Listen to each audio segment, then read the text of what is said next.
Welcome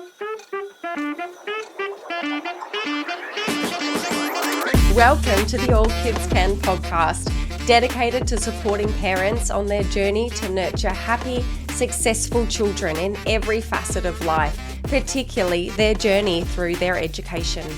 Whether you're navigating the complexities of a recent diagnosis or you're finding that your child is struggling to have success with their learning, this podcast is for you. As a parent, you have incredible power and influence in your child's life. And with the right knowledge and strategies, you will be empowered to guide your child towards their best life.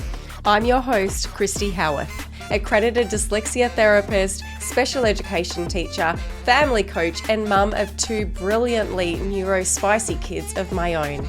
Are you ready? Let's dive in.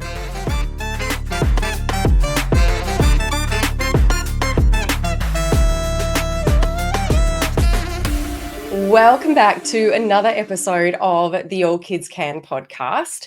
Today here I've got Jess with me, and Jess is a literacy specialist based in Port Macquarie, New South Wales. She works with children from kindergarten to year 12, specialising in dyslexia, dysgraphia and language-based disorders. Jess has spent 15 years in education and as a secondary English teacher and in-school literacy leader, a casual academic and MSL therapist and tutor. She is passionate about her work and aims to provide a safe space for her students to learn at their own pace and on their own terms. Welcome, Jess, to the podcast. Thanks, Christy. Thank you for the lovely introduction and greeting me and having me on the podcast. I'm thrilled to be here and I feel very privileged, so thank you. That is such a pleasure. I'm so glad that we could connect. Jess and I met at a business retreat, and we were sitting on the couch one evening having a wine and having a chat. And then we were like, this conversation is so good. We need to package this up and you need to come on the podcast and we need to have a chat. Thank you for being here today. So tell us a little bit about you and where you've been, where you are and where you're going. Yeah, thank you. So my background, as you said, is secondary English teaching. So I finished an arts degree at uni, and then I went off to my first year out, and I've worked at a few different schools since then. So all up, I spent about 12 or 13 years in the classroom teaching English, and I taught kids, from year 7 all the way up to year 12, and at all stages of or at all levels, I should say, of ability. So that was my classroom career, and then I made a transition into private practice a couple of years ago. I had some colleagues who were already running a business that was similar, and they kind of helped me bridge the gap. And now I'm currently in my own space. And yes, this is my room behind me, and I've only recently been in here, so I've only been here a couple of months, and I'm making it what I want it to be. So I'm very excited about that. A little movement zone and lots of different spaces for the kids to get up and practice their literacy skills in different ways. So yeah. Yeah, because we need the room, don't we? We need the movement. The kids need the movement. We know that kids need to move to learn, a lot of kids. And so to have your own space must be ideal now that you're out on your own and doing your own thing and your own amazing practice. So I'm really particularly interested to talk to you, Jess, today about your experience with high school students, because for myself, my practice only runs really, I focus on those primary school years. And then when kids get to grade 6, there's always quite a bit of anxiety about, oh my God, and well, we're coming to the end of this primary year. What happens next? And I'm talking mainly from the perspective of the parent, because it is really an unknown factor. And we have anxiety around things that we don't have all of the information for, right? And so that's why I think that our chat today is going to really help not only the parents that are perhaps in that situation where they're going from grade 6 into high school, or maybe they've already got a child in those early high school years or wherever in that high school period, but also to provide some foresight to parents that have kids that are in those lower years of primary school and help them understand the importance of making sure that they are reaching certain goals within their primary school years, because they're going to be entering into high school eventually. And how Yes. can we prepare them for that situation? So that's really, I think, where our conversation today is going to be lying. So, I mean, where do we start with that? Well, I guess uh, I can talk about an experience that I had. So when I was working as a literacy coordinator at a previous school I worked at, I was involved in a program that worked with one of the feeder schools, and so it was working with the teachers of year 5 and 6, and looking at the what they called the learning gain. So the learning gain between year 5 and year 7 NAPLAN. The data said that it was sort of this 2 year period where kids didn't show as much growth as what they had done from year 3 to 5 or from year 7 to 9.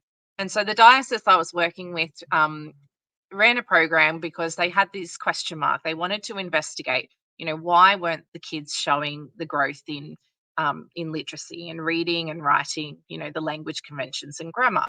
And what we kind of discovered was that the transition between particularly year 6 and year 7 is quite significant. There's lots of different factors. Kids are moving schools often. They're moving from, a single classroom to many different classrooms. There's the excitement of going from a school of, a couple of hundred to maybe over 1,000. So they're all Yeah. factors.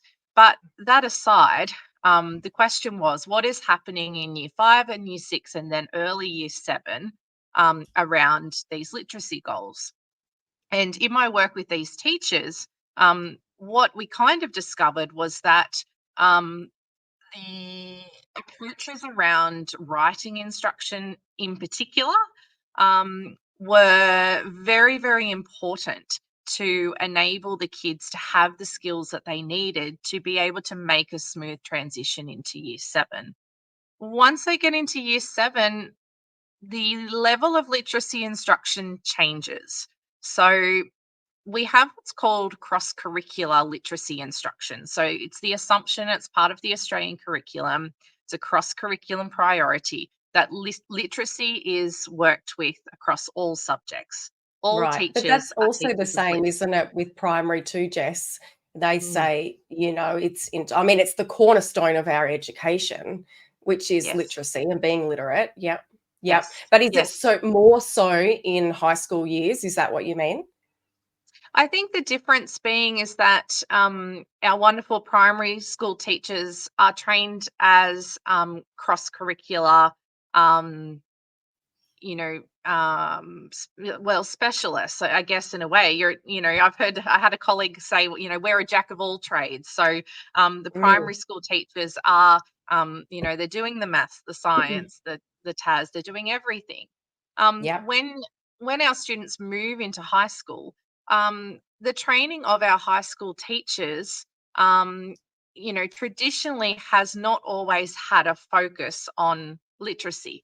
I think we can argue that is certainly changing, and teachers are much more interested in how they can improve the vocabulary of their students. But if you speak to a subject specialist in high school, so say a science teacher, for Mm. example, you can't really expect a science teacher to be teaching a child how to, spell, at a Mm. base level. They might have Mhm. knowledge of vocabulary if they're experienced teacher. They will probably know how the words fit together and how they fit within their subject area.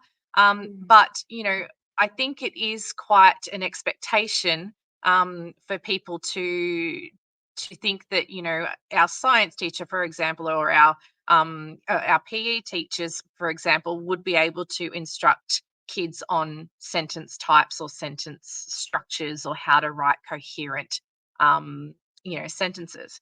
Many people do, and many people are knowledgeable because of their experience. And I'm certainly not saying, that that's not the case, but I'm saying traditionally in teacher training for Yeah. high school teachers, that hasn't been an area and Yeah. of depth. Yeah. And to put it in perspective, from my angle, doing a secondary English degree, I did lots of work on Shakespeare and modern texts and Australian texts, but I was not taught how to teach a child to read. And I know that that's perhaps the experience sometimes of teachers across the board. Yeah. But that is very, very limited. And the only reason I know how to teach a child how to read now is because of the additional training that I have done, and also the interest in this area.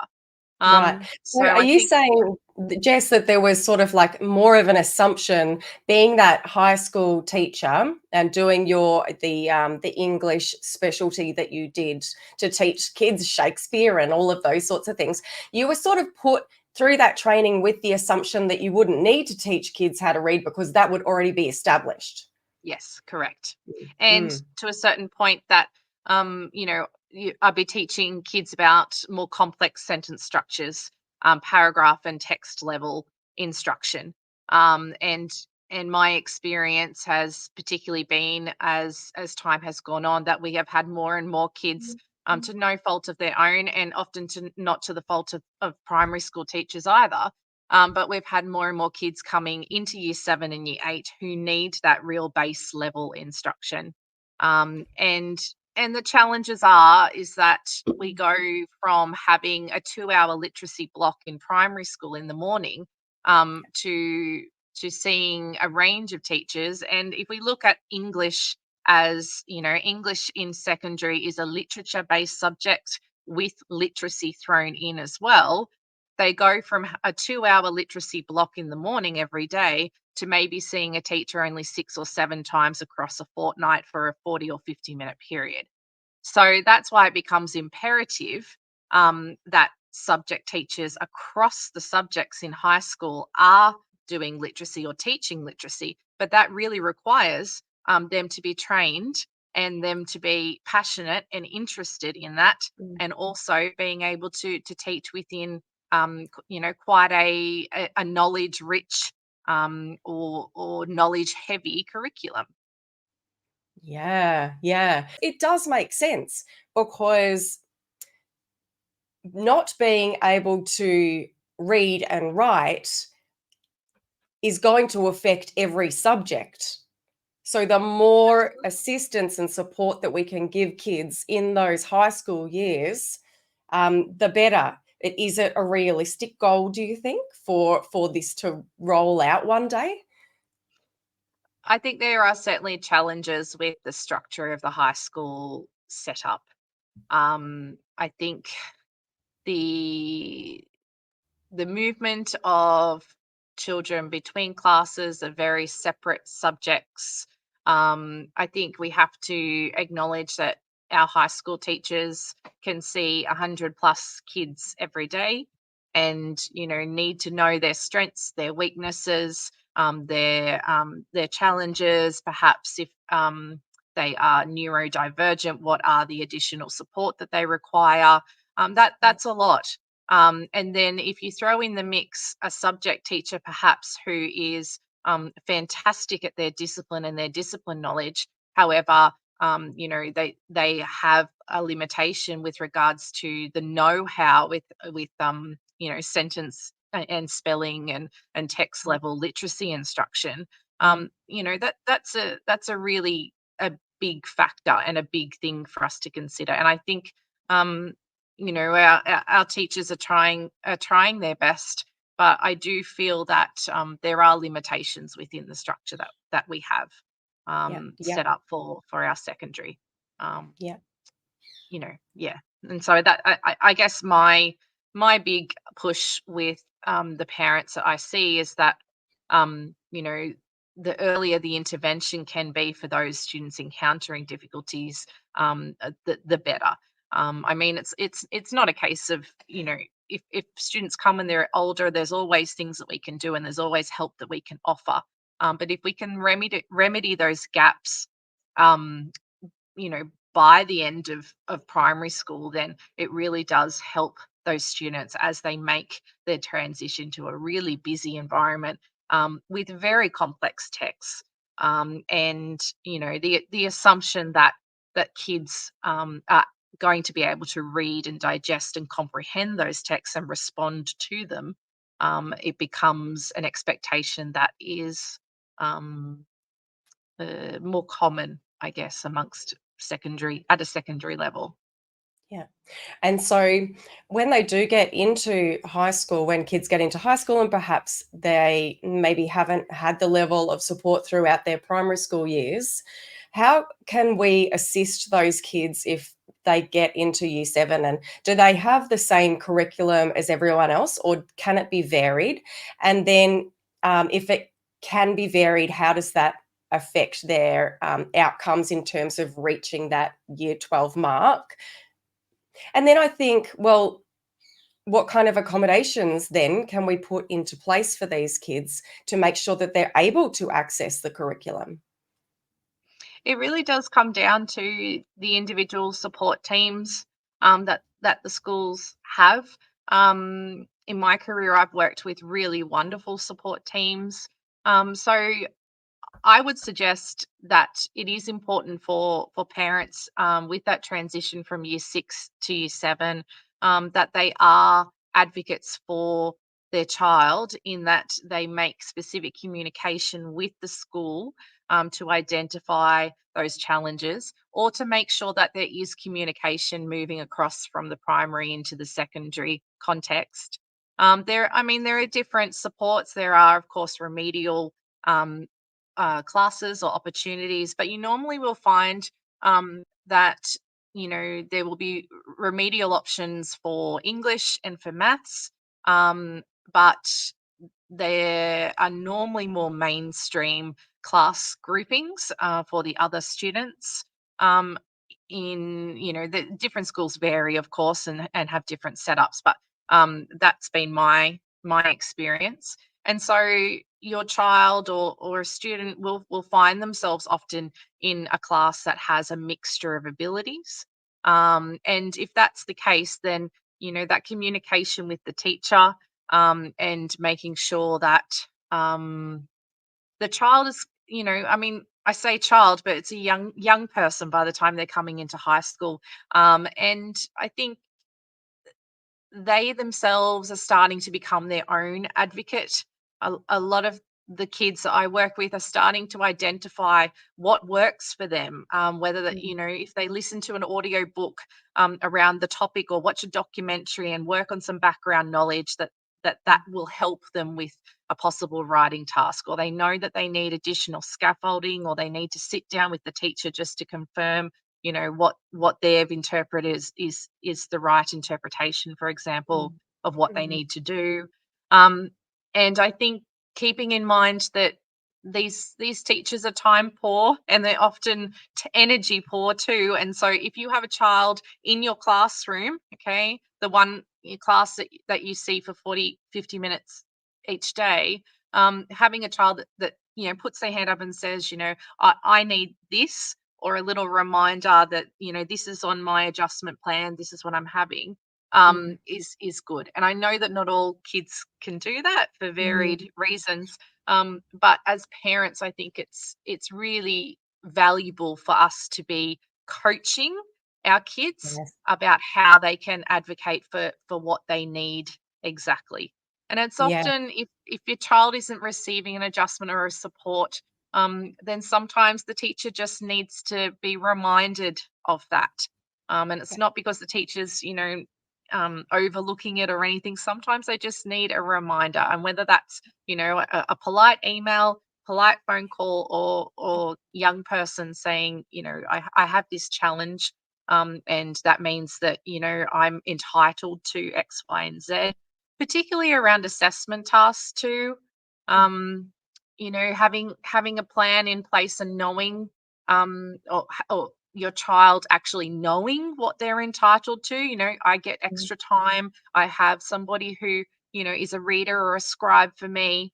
And recognizing that it's just because, they think a little bit differently. And in this context, they need some additional support. And that's what will enable them to perform and participate on an even playing field with their peers. So, um, Yes, I love that, Jess. It is so important, isn't it? Because as parents, first of all, we need to be advocating for our children, not only so that they can get what they need, but to also show them how to advocate for themselves. Because in the end, we do pass over that responsibility to the kids as they get older. And if they have never had to stand up for themselves or know how to talk about things with adults, then that's not going to be good for them, is it? But no, to not have those skills, to be able to speak and to be able to say what they need and to have that knowledge around their whatever is going on in terms of their brain, whether it's dyslexia, whether it's dysgraphia, it is just so important yeah. for the kids to have that skill, or those young adults, because that is what they're going to be doing when they're older as well, when they leave school, right? They're going In the to be, workplace.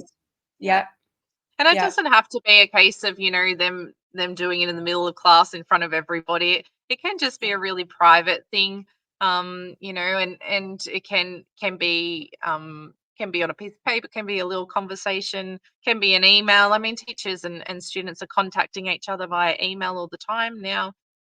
So that's, there's different vehicles or different ways. And remaining open. Around that, I think is good. yeah. And having that positive relationship too, like what you said in terms of, knowing that they're not purposely overlooking your child. It's probably because they have a lot on. They've got a lot of students, as you said. They see up to 100 kids a day, and so just coming at it from that positive mindset of, hey, this is what my child needs, or this is what I need, and having that understanding that when they know that, then they can help, right? It's Yeah, not just and because they don't want to. Yeah. yeah, and normally there are systems in place and communication channels, but I don't think it hurts either at the beginning of every year just to send an email out to the teachers that will be teaching your child in particular classes in year 7, 8, 9, 10, and just say, we send out this email each year. This is what my son or daughter requires. If you have any further questions, or if I can help to work in partnership, then let me know. That's not a bad thing to do either, because Yeah. teachers Mm. change all the time. Casuals have blocks. People change and move, and sometimes the message just gets lost, and that's just life. And so Yeah. if you can, be in a place where you do that, then that's a good thing to do too. Yeah, absolutely. So you've talked a lot about, using your voice to be able to communicate with people, let people, particularly teachers, know what's going on for your child, and then teaching your child how to do that for themselves as well in a way that they feel comfortable. Yes. So important. And so I know that you mentioned, Jess, a little bit about accommodations. You did say a little bit about audio books, and sort of maybe pre-listening and sort of setting up for what's to come in the curriculum, perhaps. I'm not quite sure, but can you give us a little bit more of sort of a little bit of a list of things that parents can look into that will level the playing field for their child in high school? Yeah. I think once students make that transition into high school, we start to think a little bit more about the assistive technologies. We start to think about speech to text. There are different apps that you can purchase. That there's one that I've just come across recently. I'm trying to think of the name of it now. I've got it here on my phone. Speechify. That seems to be a big one where you can actually take a photo of a document and then it will, read it to you. You can choose the voices. You can have Snoop Dogg. You can have Gwyneth Oh my Paltrow. gosh, that's so cool. So that's really wonderful It's assistive technology. a step up from Um, the C pen, isn't it? yes, yes, Yeah. yes. So I mean, accessing things like that is really wonderful. I think in terms of the high school classroom, I mean, it's getting a lot better now. We're not uh, as much, chalk and talk and using, writing on the whiteboard and then kids having to take notes all lesson, and that I, remember back to my high school years and seem to do that quite regularly. But things are more available online. So teachers do often offer classwork or assignments and set those things up online for kids to access at home. So for those students who have challenges with executive function, though, so say for example, a child who has ADHD, it can be a little bit overwhelming sometimes because there can be multiple formats that teachers use. I have a student I see who's in year 10, and I think, during our sessions, she sometimes goes to 4 or 5 different platforms. So she might go to Google Classroom, she might go to Moodle, she might go to something else, and different teachers use different platforms. So that can be a little bit overwhelming. So having track, I guess, of where things are located is a good um, tool. Um, I think very much I'm coming back to what other options there are for support. Teachers are getting really quite good at offering scaffolded things for responses. I do very much recommend audio books and or ear listening for English texts or for information about other subjects. Um, Speech to text I've spoken about, or text to speech, something reading back to you. Um, I don't know what else off the top of my head. Yeah. Yeah. That's a Um, great list, Jess. Yeah. Yep. yeah, yeah. Yeah. I think that was the other thing I was going to say. I forgot. I think organization is the biggest Yeah. challenge. Yeah. And I think having the communal calendar cannot be understated. So having knowledge of when the assignments are, when the assessment tasks are coming up, and having those on, a family-based calendar, and working Mm. together as a family around Mm. getting those done, or even asking as a parent those questions. And I mean, that can be a general thing for all students, but particularly for students who do experience those difficulties with keeping it all together, then that's Yeah. definitely an important part. Yeah, that's a great suggestion. I never thought of that, but that allows the parents to really be able to support your child, know what's coming up, not feel so in the dark about everything as a parent and not knowing how to support your child. But if you know everything that's coming up, that's brilliant. And you get that information from your child's school or teacher or Yeah, from your child sometimes, or yeah, sometimes they'll be emailed to you, the assessment task dates, or there'll be a way that you can access it via the school website or social media page. Um, but keeping tabs of each subject, and then actually taking some time and sitting down and creating a mind map around it, even if it's just sort of trying to gauge um, your son or daughter's, idea of what they have to do, listing down a few words or vocabulary items associated with the topic. Um, whatever vehicle is useful for them to communicate their understanding, really playing to their strengths, I guess, and, yeah, and being part of that, because teachers. They can be time poor and they don't always have that opportunity to do the one to one. And some students really do require that one to one. And so that, I mean, that's another option of assistance, I guess, working out what the school offers. Do they offer a homework club? Do they offer a support room, or like a homework support session that can be offered? And I do know at a school that I worked at previously that they had a rotating um, timetable where TA support was offered on a one-to-one basis with students, just to see how they were traveling with their schoolwork, and what the expectations are. I guess in Mhm. terms of the other thing for adjustments is making sure that if your child is entitled to an adjusted assessment task, that is followed through, and that there are systems put in place around that too. Just jumping back to what I was talking Yeah. about before. And Jess, tell me, when you say whether they're entitled to an adjustment to whatever tasks need to be done, what do you need to do to be entitled to that sort of support or that sort of adjustment? Yeah, I'm glad you asked that question actually, because I think coming into high school, that there sometimes can be this expectation that a child requires a formal diagnosis in order to be, in order for adjustments to be made, or recommendations to be made.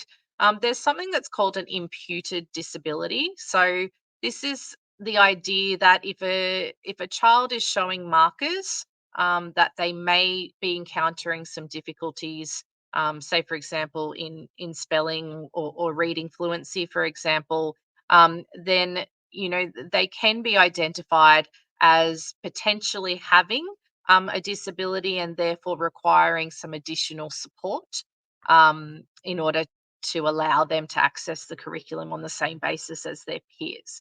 So as they move forward towards year 11 and 12, it does need to be formalized, and there needs to be sort of the process with a psychologist for a child to get a formal diagnosis. However, Mm. my understanding is that for NAPLAN 2, or those in-school assessments, that there needs to be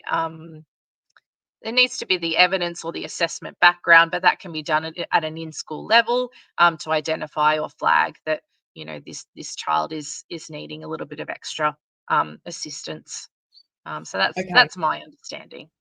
Okay. So they don't necessarily need a diagnosis from year 7 to year 10 to get adjustments and accommodations to their assessment tasks. However, when they get, was that right? Yeah, I mean, um, yeah, it is my yeah, it's my general understanding, Christy. I think, and I haven't worked as a leader of support, so I don't know all the nuances. But I Mhm. certainly know that in school adjustments can be made to in school assessment tasks, for example, based on a child's imputed disability Yeah, and I requirements. love that word. That's something new to me. I've never heard imputed disability. And I think that that term can be really helpful for parents as well to use when they are advocating for their children. See, I don't think it is black and white. I think it is grey because, I mean, from a human rights perspective, we know that kids have a right to be able to access the curriculum and to learn. It is the cornerstone of our world, really. Not only the education, but it's imperative for kids to be able to read and spell successfully in their adulthood as well. So they need that, there is a right for them to be able to access that curriculum at high school.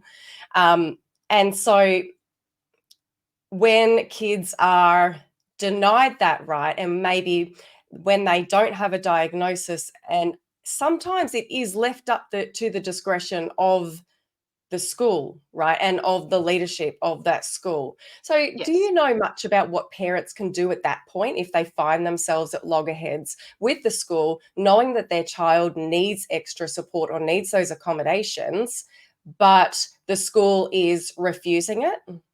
because it happens, and Mhm. it then becomes a legal issue, which is not something we really want to dabble in as parents, or I think it does become a documentation kind of issue too. I think documentation is Mm, key. You can organise to have more comprehensive assessments done, for example. So, if you see an educational specialist or if you contact your local spelled, they often, are able to direct you towards, practitioners that offer comprehensive educational assessments, and that can be for a more accessible price. But it can also be that you request that the school undergo some testing. You have a right, if you deem that your child is encountering difficulties and you are getting feedback from teachers that they are, then you have a right to ask the school to undergo some specific testing, um, that is going to give paint a better picture, with regards to, where their child is at. So yeah. yeah, yeah, I love that. So gather the documents, basically, get all that you can behind you to help you with your advocacy efforts with the Yeah. school, and then try to Yeah. work with the school with a positive relationship. We want to work together. There's no point going in with guns a-blazing. You're not going to get anywhere. We need to work together to be able to support who is center to all this, and that is our child. So can you just say, I would love to know the questions when you're trying to choose a high school for your child, and you know that your child has dyslexia, has dyscalculia, dysgraphia, maybe autistic or ADHD, or something that you know that your child needs to thrive in a particular environment. What sort of questions do you ask the school to try to gauge that environment? Yes, I'd be asking about, the support programs, the support team. What does it look like with regards to teachers' aides or support teachers coming into the classroom? I'd be asking them what particular interventions do they run, and how do they, ascertain which students qualify for those interventions, or Yeah, which students are, the best fit. yeah. I would also ask about what's the setup for remedial English classes, or with or remedial maths, for example, for those with dyscalculia. Um, I'd be asking particularly around, okay, well, during assessments, then what is the lead up, or what does lead up support look like around assessment tasks? Is there a place that my son or daughter or child could go to when they're needing time out, when they're feeling overwhelmed? Is there a safe space for them, and where is that? And who Mm, who are the key people? Is there a school counselor? Is there a specific support teacher or coordinator? Are there any programs that are, sort of experiential programs? So I know, at my previous school, they had a wonderful gardening program, that was offered to students who, often needed a little bit more time out, and it was based on practical skills. And it was also, a really positive sensory experience, getting your mm, hands dirty, and mm, planting and harvesting the vegetables that you grow.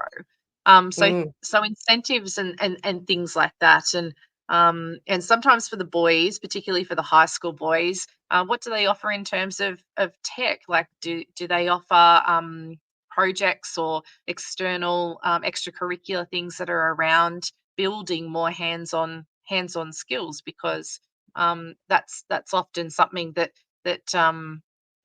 that kids enjoy, and it gives them a sense of accomplishment. So I'd be asking about those Mm, kinds of things, and sort of recognizing that, yeah, my child struggles in these areas, and so, what do you offer in order um to boost them up, to, make them feel a sense of purpose, and give them a sense of purpose, and make them feel that they're, in a safe, place that mm. is attentive to their learning needs. Yeah, I love that, Jess. There's so many good points there. And then, in terms of what they offer, maybe in small group or remedial groups, do we worry about what sort of instruction they're giving? Or can we assume that it's going to be beneficial? I mean, I know that you know a little bit about mini lit, sorry, not mini lit, that's for the younger kids, but multi lit. Tell us a little bit about what sort of intervention words we might be looking for when we're talking to high schools, prospective high schools. Yes. I think it's important that you do ask about the programs that they're offering and making sure that they are evidence based. A, a structured synthetic phonics program is a good way to go, and I think high schools are probably slower to come on board with that. And I just mean, you know, those intervention programs are more significant at a lower primary level. They, they, that's kind of a real reading and writing and learning those basic skills is the focus. And so as they come into high school, those programs and making sure that it's the right program is important. I think you just just make sure that they're not doing a fountain and Pinnell or leveled literacy or a balanced literacy kind of instructional approach. And I think it has to very much be evidence based. But another factor is it can be more challenging to engage students as they come into high school. If they've had a history of literacy problems, then students can be disillusioned. So the intervention programs need to be, or the delivery of them, I think it's a little bit more nuanced. You can't just have a group of kids and here we go, we deliver the intervention program. I think it's more, there are other factors that need to be considered around that. Jess, writing is a really difficult thing. So, kids with dysgraphia, kids that have difficulty not only perhaps with the motor issues that come with writing, but also being able to get their thoughts down on paper is really, really difficult. And often their phonological deficits or their inability to be able to successfully spell will be a huge barrier to getting these amazing ideas that they can orally tell you at the drop of a hat. How do you, I mean, I Yeah. suppose that speech to text would be a big one there. Can we remove that barrier of having to actually write it down? And can we just get them to use that speech to text, or is there issues there, or it depends on the task? How do we help kids that can't get their ideas from head to paper? Mm. It really does depend. It does depend on the task, and it also does depend on the modifications that have or adjustments that have been allowed for that particular task. Right. Um, I think in those scenarios, what is most likely to happen is that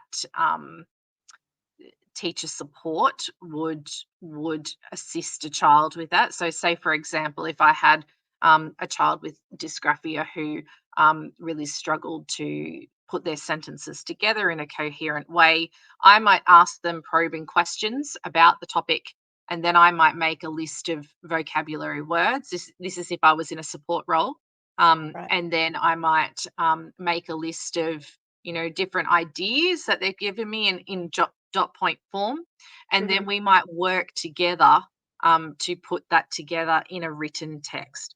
That's Okay. probably a more likely scenario Yep. than a child, for example, in year 9 or 10 being able to use a speech to text function and then hand it in. And Okay. what we're seeing more now is and I think AI has been a wonderful tool, a really great tool for teachers, but the accessibility of being able to take chunks of text or type in a question and answers for you Yep. has meant that that many of the assessment tasks that might have been at home tasks are now being in class tasks. So Right. come Okay. in, sit down, write your answer Um, on the day. right. And that Okay. can be, That's a minefield for kids that have that difficulty and the pressure. Yeah. yes, absolutely. And you can understand it from both points of view, because Okay. the plagiarism, Yep. and teachers having to investigate plagiarism was so significant. And so Yep. this was one way Mm. of trying to curb that. But at the same time, it is very, very challenging and very anxiety provoking for many students as well. Yeah. How do kids get Well, around that then? Do they need that support or that person sitting with them, and is that even available? That's yeah, so it would, sometimes it would look like a scribe scenario. So yeah. the student would verbally tell a teacher support their answer, and then they might scribe for them, and then that takes the spelling off the table. Yeah. And it's sort of, I think that's probably a more likely scenario than a speech to text kind of scenario. Every school's different. Every school has different policies around that. But that's probably more likely the direction. I have a student Mm. who uses Grammarly quite effectively. So she will try to write as much as she can. She likes to type, so she'll try to type as much as she can, and then she will use the Grammarly tool to assist her with her phrasing and her Mm. punctuation, because that's always going to be a challenge. Just because of the way in which her brain works. Yeah. So that's one tool that she can use, and then that's a tool that can be allowed in certain tasks. If that's written as an adjustment, or Right. identified as an adjustment for that child, Yeah. that they will participate in this task, but they will be allowed access to using this particular tool. Yeah. Then that's something as well. But yeah, it's very nuanced, and each school has its own kind of idea around it. But I think it's just it can be challenging, and we just got to keep boosting their confidence, and keep you know yeah keep encouraging the school, or encouraging our teachers to diversify as much as they can within the context in which they're teaching too. Yeah, yeah. Jess, I have learned so much in this chat, and it's really helpful for me to be able to pass this on to parents because this is exactly what parents need to know. So, thank you so much for shedding that light for us and just giving us a better understanding of how we can support kids in high school, how we can prepare kids for high school, and the importance of getting that early intervention when it's accessible and when we're able to for our little kids. Yes. So thank you so much, Jess. Jess, if people want to go and check you out, I know you've got an awesome website and you've got socials. Where do they go to come and check you out? Yeah, so you can visit me at jessmantonses.com.